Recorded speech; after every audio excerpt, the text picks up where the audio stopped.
This podcast is brought to you by Turncast. We make game-changing content for fintech and financial services companies. Learn more at turncast.com.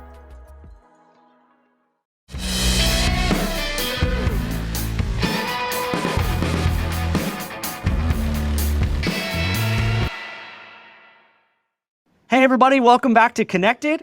I am your host, Kyle Van Pelt, CEO of MileMarker, and today I have the privilege of being joined by Steve Simmons.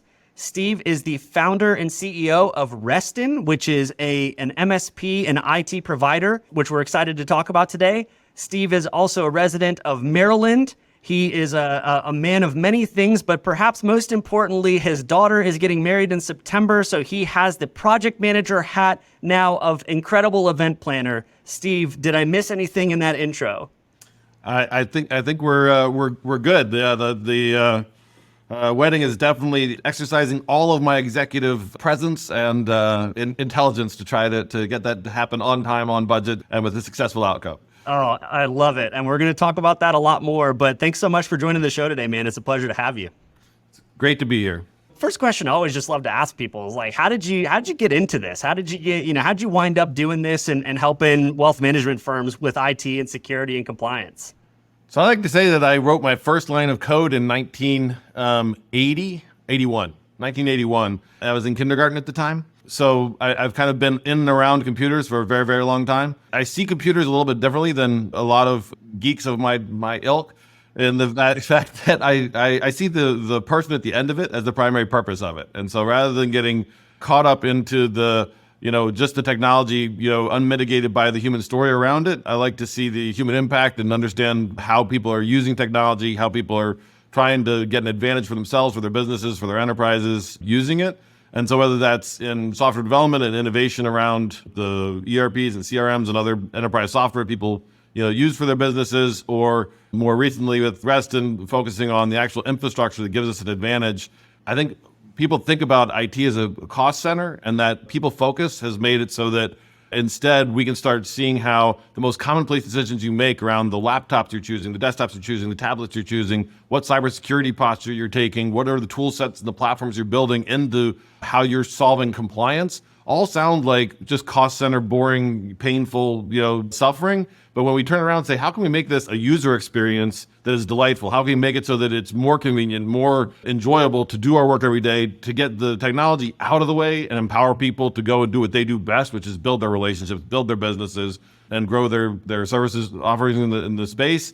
It was kind of that vision that kind of drew us into the MSP space and said, you know what, there's different areas of IT that you can focus on. The thing that people are getting wrong the most and think that there really isn't an answer to, that they kind of get defeated mindsets and go, I think it's as good as it's going to get and just look the other way and hope it goes away, was all those basic infrastructure decisions. And so helping folks realize that actually there's a huge competitive advantage waiting for them in those most mundane decisions, and helping them set up a stack and a infrastructure that's stable, scalable, secure, and the competitive advantage for their businesses is a lot of fun for us.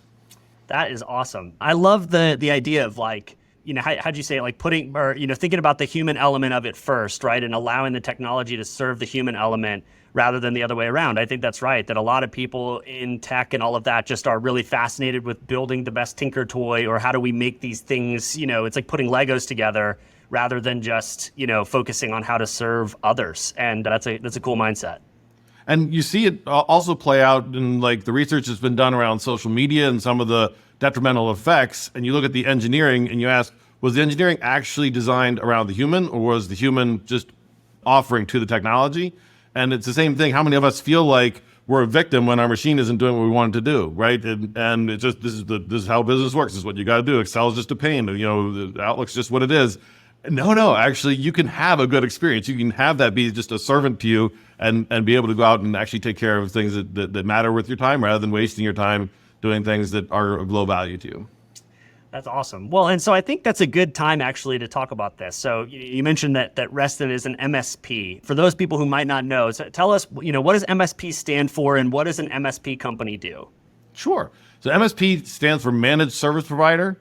And that just means that we are your outsourced, team, your embedded team taking care of everything having to do with your IT infrastructure, your technology, your desktop endpoint devices like laptops, desktops, tablets, mobile devices, your servers, your networks, all of the component pieces, your cloud services that you're choosing, your vendor management around, do I want to use Microsoft or do I want to use Google? Do I want to use, Orion? Do I want to use, Redtail? Whatever it is, all the different decisions that go into the infrastructure that you use every day in order to deliver your services in the space.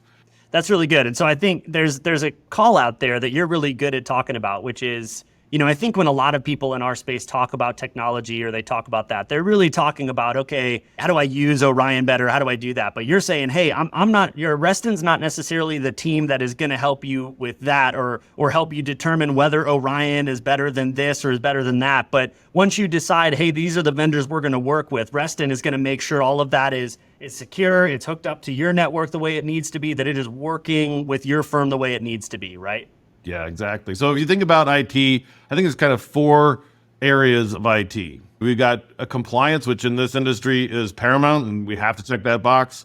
We've got security, which is necessary to the survival of our businesses. We've got support, which is just every day when we get stuck, having somebody who knows and has the subject matter expertise in order to get us unstuck in a timely fashion. And then we have strategic progress. And the MSP is those first 3 things. We specialize in compliance, security, and support. So when you're looking at the Orions and Black Diamonds and other tool sets in the space, when you align the component pieces that make your business function and sing, we're the ones who are going to kind of stitch that together and ensure that your user access controls are in place, your principle of least privileges, acknowledge that you have single sign-on and kind of a seamless user experience. That's make sure the data flows, and connects in the way that people promised it would, so you have what you need where you need it. And that the security controls and compliance requirements are met as you go through that vendor management lifecycle. And that's why we love MileMarker for the strategic progress front, to really imagine how can you use your data better, how can you take your business to the next level and start to be able to serve your client in new, different ways. And so we come in and partner with strategic technology vendors, whether it be the platform vendors themselves or service vendors like MileMarker, to really provide a great infrastructure you can stand on, so you can not worry about the details of, all right, who's controlling the user access, who's deciding on the roles that people are going to play in the organization, who's going to make sure that the endpoints are trusted and secured, and who's going to make sure the network is in place, and how are we managing all the compliance, security, and support concerns you have around your technology today that your cousin Vinny or your assistant is worrying about for you and is getting frustrated that they're beyond their ski tips on. We can come in and just make that an easy advantage for you. Yeah, and I actually wanted to talk about that a little bit deeper. I love these sort of 4 pieces or 4 pillars of IT, because I think it actually lends itself to the conversation of how not all MSPs are created equal, right? Before I met you, I thought MSPs just sort of gave you your laptop, did, asset management for you of tracking how many laptops did you have, and they were there, the quintessential cliche thing, but they were there to help you reset your password when you got shut out, right? But yeah, just reboot, Kyle, just reboot. Yes. I mean, that's IT, isn't it? Like, that's the whole thing. Turn it off and turn it back on again. And there's certainly a lot of MSPs that do that. They'll just set up Outlook for you. They'll manage laptops for you, and they're there to reset your password if you need it, but they're not providing that compliance, and they're probably not providing the security thing. So, for the people out there listening who might want to use an MSP, how do they go through this? How do they know what's a good MSP versus just people who say, yeah, I'm a managed service provider? Because if you don't have that expertise, it might be easy to feel like they're all one and the same. It is a very common problem. We actually run into MSPs all the time who just say, we won't serve financial services. It's too hard. It's too complicated. It's changing all the time. The regulators are forever moving forward and altering the requirements for us. And it's too much of a moving target. Like, we're out. But even within the space of folks who want to be of service and take care of folks and give people the ability to protect their businesses, protect their data, protect their client relationships, it is a tough market. We've specialized and spent the last several years really doing our research and figuring out what is that moving target and how can we best address the requirements that we have, both from a compliance point of view and from a security point of view. You might say, well, those sound like they should both be the same thing if it's compliance secure, isn't it? And what we see every day is that no, actually, those are 2 different requirements, and you have to figure out a way to strategically mesh them together and do something that's going to meet both of them.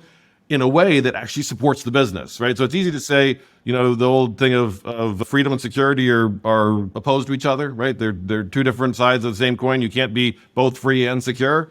And that's our aspiration every day, is to give you the ability to have the context, the protection in order to act in a free manner in pursuing your business, pursuing the relationships, having and serving, the people you want to love in your life. And how can you do that if you're not protecting their data? I like to say, how would you like it if, your best friend went out into the public square and shouted your social security number for anybody to hear, right? And people go, well, no good friend would do that. I'm like, right. So cybersecurity and the stuff we do every day and we face from a compliance point of view, a security point of view, and a support point of view are giving you the tools such that you don't accidentally go shout somebody's social security number in the public square.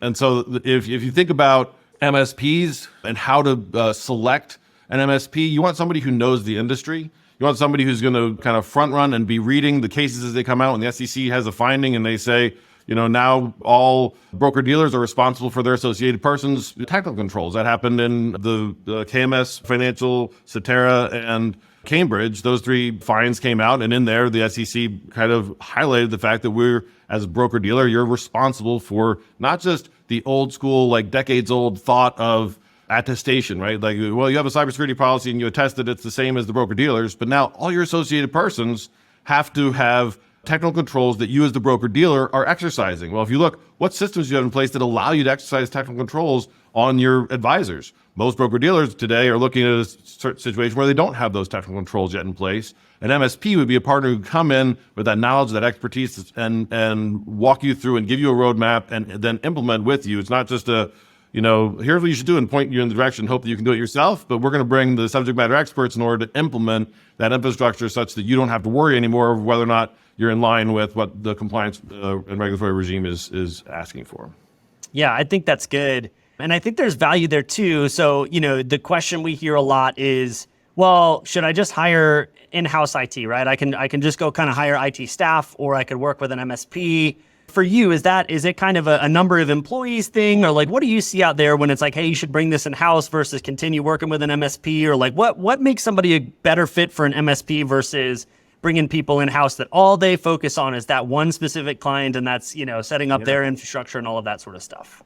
So having been on both sides of the shop, having been a CIO for the number 2 Inc. 500 firm back in 2012 and running internal IT, and now being on the MSP side, when I was a CIO, I always used an MSP for my infrastructure support, because the fact is that to retain all the different subject matter experts you need a scale of organization that most firms just don't ever get to. When you get to large enterprise, having an in-house IT team makes all sense in the world. You can have a system administrator for every platform you have. You can afford the staffing to do it. And even they often will use MSPs just for the controlling the spend and getting economies of scale. I think it's one of those things where you say, is this something where it's really central to my business? And I've heard this on this podcast, numerous different times. The whole idea of fractional is this something where I'm actually differentiating myself and gonna come to the market being an expert, and this is one of the core value propositions of my business, right? So if your business really is an IT business and you're a software company and you need to specialize in that, then absolutely hire the folks to make that one of your core competencies.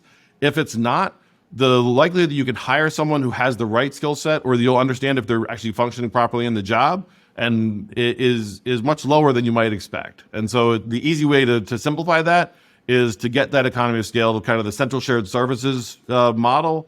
And think about if you're a big, large enterprise. I worked for a Fortune 50 for a while, and they do everything by central shared services, right? They have different business lines, they have different, operations, they have different offices, they have different, things happening all over the place, but they find these things like legal and HR and finance and IT, and they say, this is something that's common to all of our businesses. Regardless of what you're doing, you need IT and you need to work properly. We need to have security in place. We need to have your endpoint, stable, secure, and functional. So whatever you happen to be doing, whether you're in this role or that role, you have the infrastructure you need.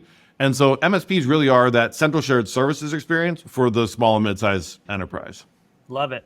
I think that's good. I think even it's a little bit educational to me that, even a lot of these larger places with big IT staffs are probably still relying on MSPs in some ways. And it's the message we talk a lot about here. If that is not your core competency, if that's not your genius, why are you trying to figure that out all of the time? Let people who've already figured it out for you do that, so that you can continue focusing on your best and highest use of time.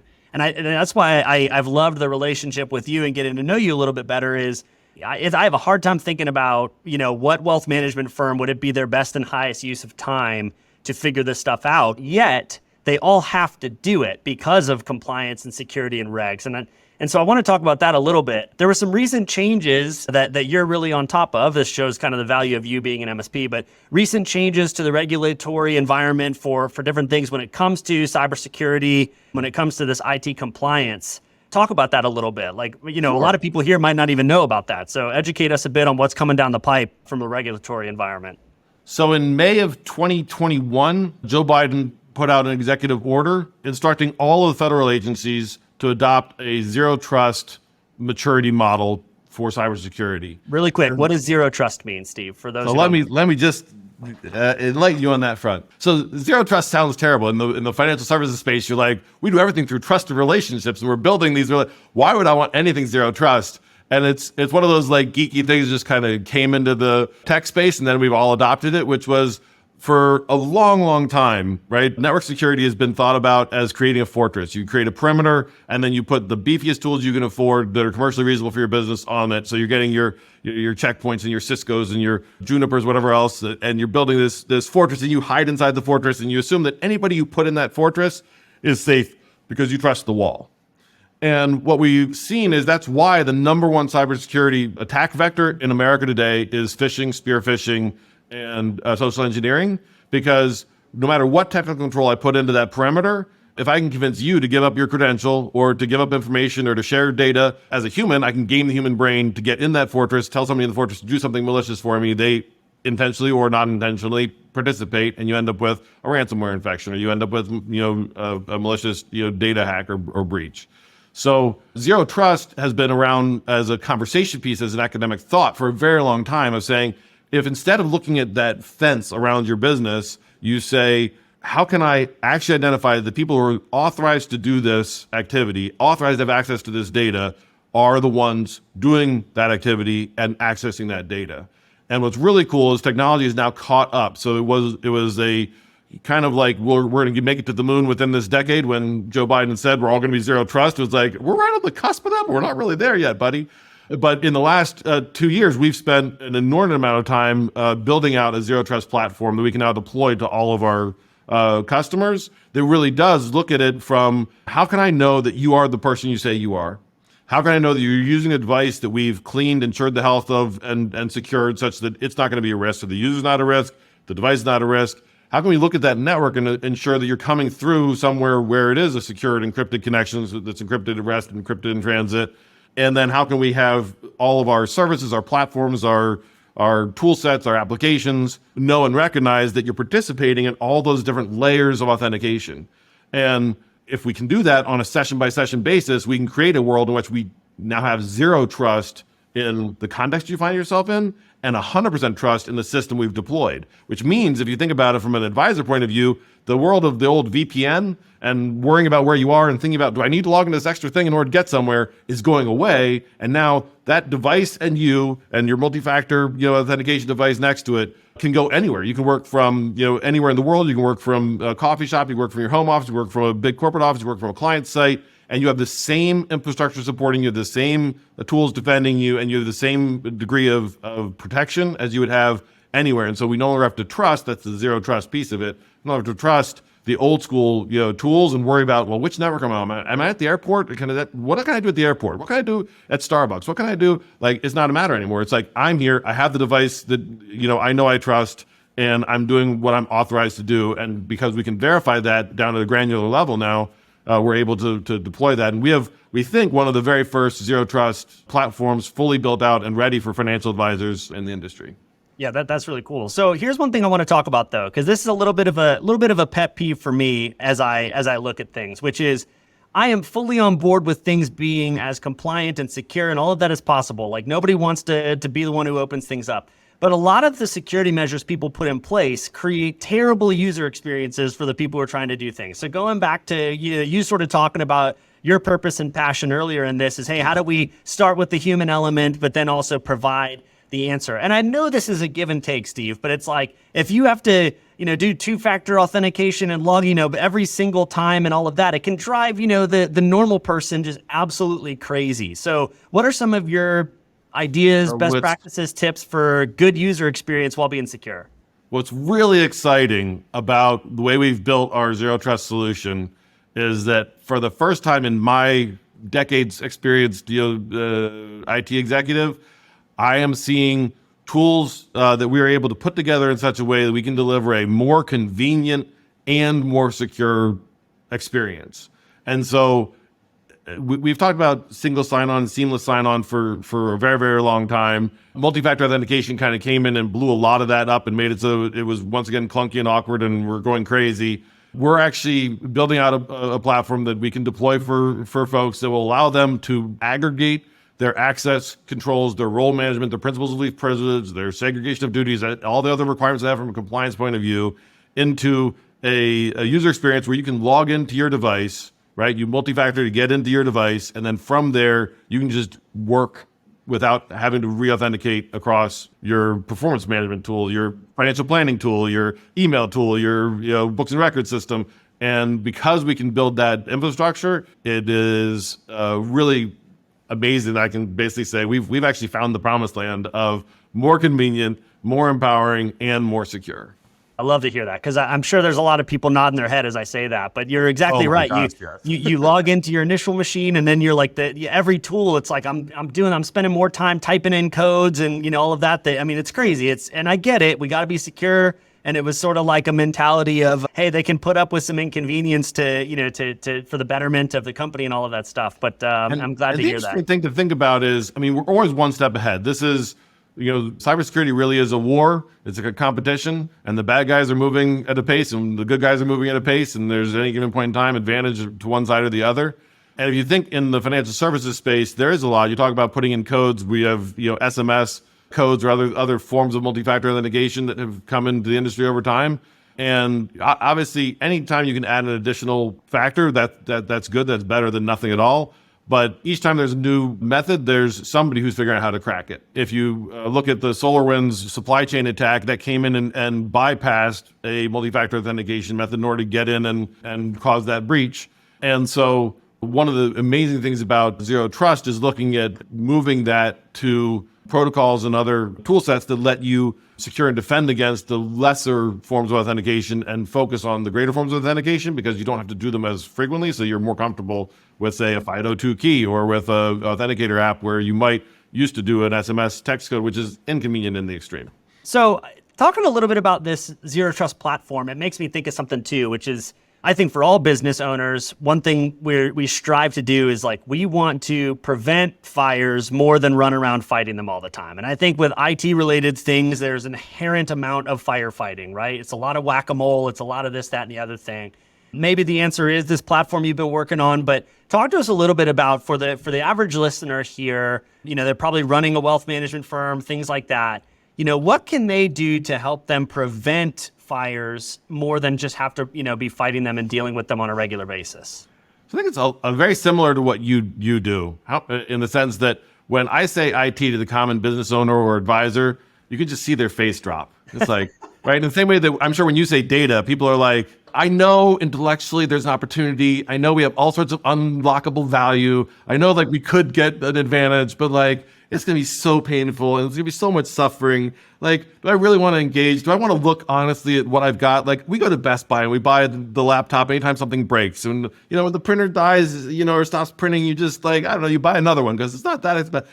I have a break fix mentality. And I think we do the same thing with our data. And you would be able to speak to that far better than me. But where, all these systems are producing all this data all the time. And are we really using it? No. Do we think we could? Probably. Are we going to pull the trigger to do something about it? We definitely intend to. It's in our roadmap. It's next month. We're definitely getting there. And it's the same thing with IT of break fix as an IT mentality is over time, far more expensive route. If you think about this, a single ransomware attack on average, a single breach on average right now, if you take all the impact to business and, paid out, fines and fees and remuneration or whatever, in America today right now is over $4 million in a cost. right? And that's incredible, right? And you look at that, and if you have a break fix mentality, you're incurring risk it's very hard to assess. And the likelihood that you have, I don't know how many CEOs I've talked to that said, have you had a data breach? And they say, no. And I say, how do you know? And they have no answer because they aren't monitoring, they aren't managing, they aren't looking at, they would have no way to see. There are breaches that it takes on average in a well-matured IT environment, 2 weeks or more to discover.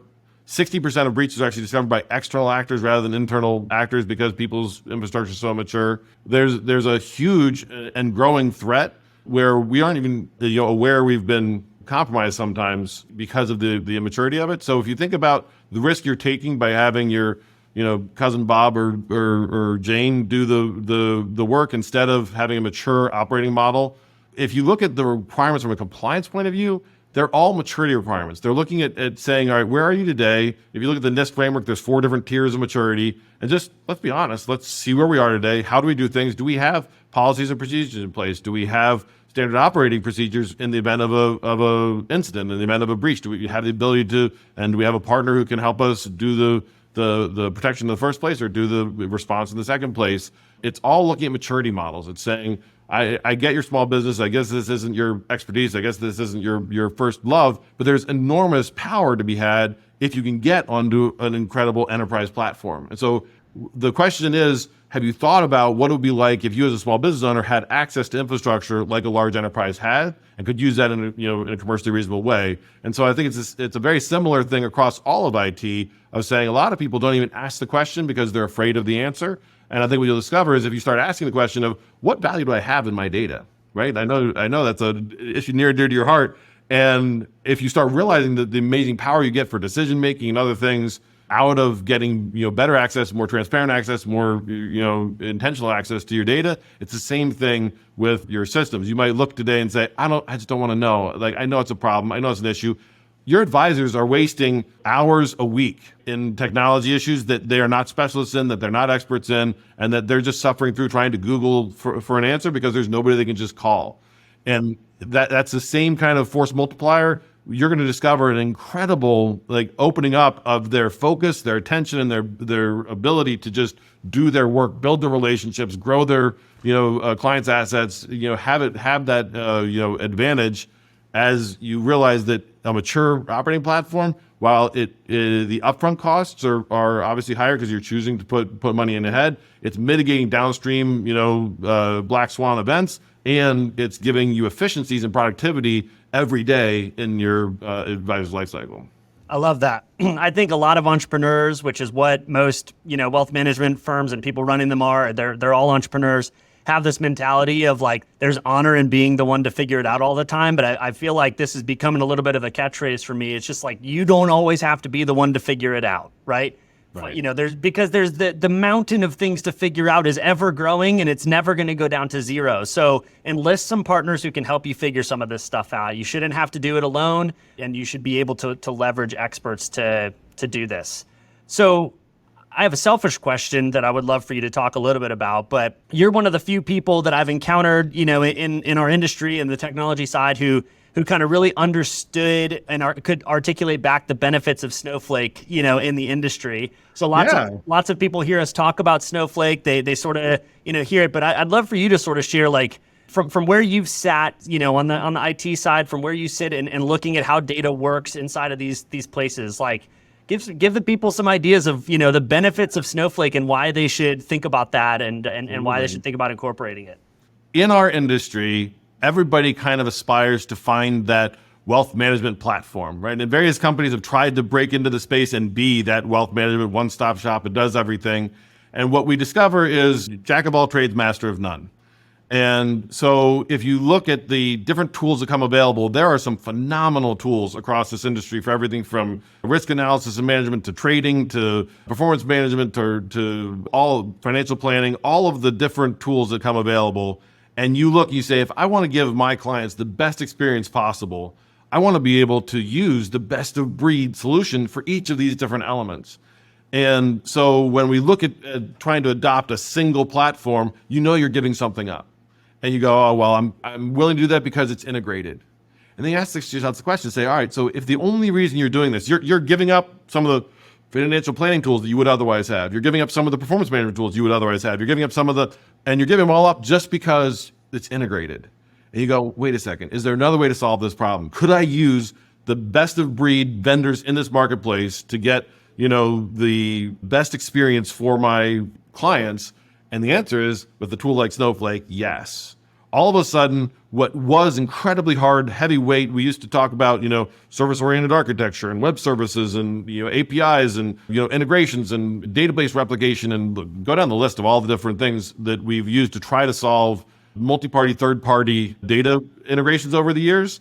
And we're coming to a point of maturity in that space where all of a sudden the opportunity to create a full single view of the truth, single source of data records around your client and the entire ecosystem of data, everything in one place is becoming a reality. So rather than thinking about your one platform as going to a vendor that's a software app vendor and getting all the different features and having them be an expert in every single feature you need, from social security planning and estate planning to you name it, you're not going to find that. And because you're not going to find that, you need to partner with someone like a mile marker who can say, let's look at all the data you have. Let's come up with an intelligent path to leverage a tool like Snowflake that will give us the technological infrastructure to bring all that data in one place and start seeing where the value is, how we can unlock that value. How could you be more prepared for every aspect of that client's life when you walk into that meeting? What do you do in your meeting prep that'll give you the ability to give that client good advice? When you think about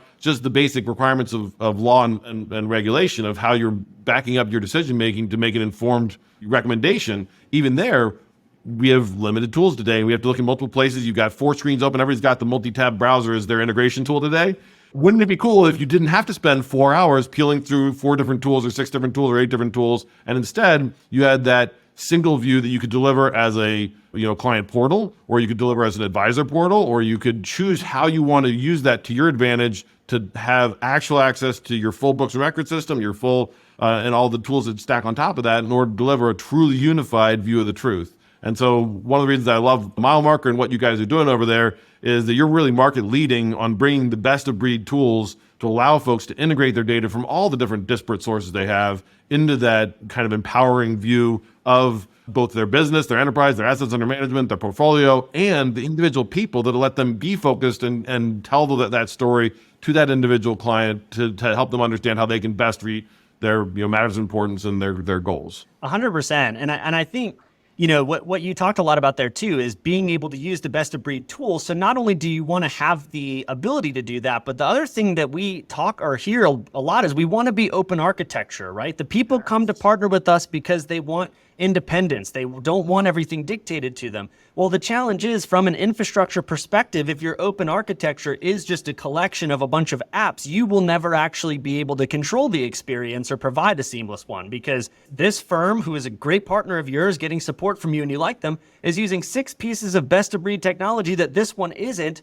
And yes, you're empowering independence and you're allowing that, but you have to control that architecture, even if it's open, right? You have to control that. And I think that's the biggest pain point we're seeing people try to solve is, how do we let firms maintain their independence, but we still have some semblance of control, and it's not just IT anarchy. Yeah. Imagine not being married to a vendor because of the data they hold over your head, but instead being able to choose the vendors you want as your needs change. Yes. Because your data is intact throughout whatever transition you're going to choose. What an incredibly empowering thing that would be. 100%. I want to move into what we call our Beyond the Bio section. So we've had a great time talking about, clearly shared and exhibited a lot of expertise about IT security and compliance. I think there's a lot of knowledge there. But one thing I wanted to talk about, so I saw you're an Eagle Scout. So talk to us about, what was that experience like, and how do you feel like that's helped you, throughout life, becoming an Eagle Scout? Man, that was 1991, became an Eagle Scout. And I love my time with the Boy Scouts. I love the training modules that they developed in the form of merit badges, and just the idea of being a well-rounded, high-integrity human being, really building the foundations for command and for leadership and for thinking outside of the box and realizing the mechanisms of survival, sticking yourself into circumstances where I remember camping in Valley Forge in the middle of winter, and it was negative 19 degrees, and the wind was blowing so hard that the first night one of the kids was setting up his tent. The wind picked up the tent as he was trying to peg it down, and it just disappeared. We never found the tent again. It was gone. right? You can't replicate that. That's like, all right, now what are we going to do? And so he slept in my tent, and we were, warm and warmer than everybody else because we had multiple people in our tent. We learned that body heat's a great thing to have. So I think when you think about any human problem, leadership really is what every single human being was called to do. Our purpose as human beings is to lead. And whether you find yourself at the bottom of an organization, top of the organization, whatever your role is, the Boy Scouts really kind of show and demonstrate that every single scout is called to be a leader, whether you're the patrol leader, the senior patrol leader, or just a member of one of the patrols. You succeed and you thrive and you survive together as you realize your role in leadership. And I've taken that through the rest of my life. And it's not that we have flat organizations or we need to alter the titles we give people, but just realizing that regardless of your title, you have an opportunity to have an impact. You have an opportunity to leave a legacy. You have an opportunity to make the world a better place because you were part of it. We always leave the campsite better than we found it. And that's true regardless of whether it's an IT system or it's a client relationship. It should always be better because I was there. Oh man, yeah, we probably could have a whole nother hour-long podcast talking just about that. There's so much there, but I love that, and it's something I want to use as a seg into something else I know. Thinking about leaving the campsite better, being everybody's a leader. For those of you who can't see the video on this, so Steve actually has 2 fingernails that are painted blue, and it's something that you'll notice about him if you ever meet him. I know that's about a cause that's near and dear to your heart, and it's a way that you're trying to lead and leave the proverbial campsite better than you found it. So tell the world why you have blue fingernails, because I don't think that's something you would typically choose to do. Yeah, no, it's both my ring fingers are painted blue, and it's an initiative we're calling #StartTheConversation. And we're starting the conversation around the fact that today in America, 1 in 4 girls and 1 in 6 boys will experience sexual violence before the age of 18. And the statistic is so jaw-dropping, so appalling, so just incredibly epidemic, pandemic in proportion that oftentimes it just boggles the mind. You just want to look the other direction.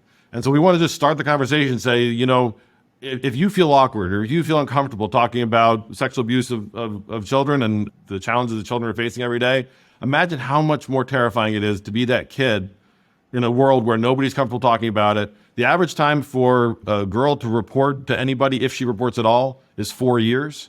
The average time for a boy to report it, if he reports at all, is 20 years. And so that's what we want to change. We want to make it so that this is something where we're talking about the fact that people have bodily autonomy, that you have right to your own body. What is healthy privacy? What are healthy boundaries? And how can we have age-appropriate conversations such that children know that they can talk? They don't have to keep secrets. That's one of the big ones is if it's a healthy relationship with an adult, that adult will not ask you to keep a secret. If an adult is asking you to keep a secret, something is wrong, and you need to find your trusted adults, whether it's your family or it's your counselors at school, or find the adults in your life that can protect you, step in. It's never going to be true that the victim is going to be able to defend themselves. And so we need to find, as a culture, a way we can culturally move it such that we want children to report. We want children to find the help they need. We want children to not suffer in silence anymore. We want to start the conversation. That's an incredible cause, and I one that I'm sure a lot of people would feel uncomfortable hearing. You say those stats. You and I've talked about it before, but even now, I'm like, you kind of just. I just hope it goes away. Could it just go away? Yeah, it's like that's just terrible. Yeah, and we did just have a big awareness raising around child sex trafficking with the Sound of Freedom movie. If you haven't seen Sound of Freedom, I would highly encourage you to go out and see Sound of Freedom. True story of the folks who were on the front lines fighting that every day. Under the Biden administration so far, 85,000 children have gone missing at the borders, and that's just the ones we know about, right? Mm. So child sexual abuse and child sex trafficking are closely related, not the same issue, but very closely related. And it's the problem that's challenging our times. I think it's a cultural evolution we need to, and revolution we need to have in order to become a place where it's safe to grow up. Yeah. Well, and I think that's cool because that you're involved in this and that people are starting the conversation, because again, we can talk about all the work stuff, but it's like, this is what it's for. And I'm going to end this with kind of how we started, right? Which is you're trying to figure out how to focus on the human element of this and let technology get out of the way. And then the causes you care about, it's clear that that's the same thing. So I appreciate you sharing that. Appreciate the opportunity to hopefully start some of the conversation here. So as we wrap up, 2 things. Number one, if people want to help start that conversation, I guess they can check out that hashtag, but is there anything else they can do to look into that? Hashtag start the conversation. We're on Instagram and Facebook and all the regular social medias with hashtag start the conversation. You can also paint your fingernails blue. So it's just your ring finger so that it's noteworthy. It's not your whole hands. And so somebody walks up and says, why are your ring fingers blue? And you say, well, it's funny you should ask, but it's to raise awareness that 1 in 4 girls and 1 in 6 boys experience sexual violence before the age of 18 in America today.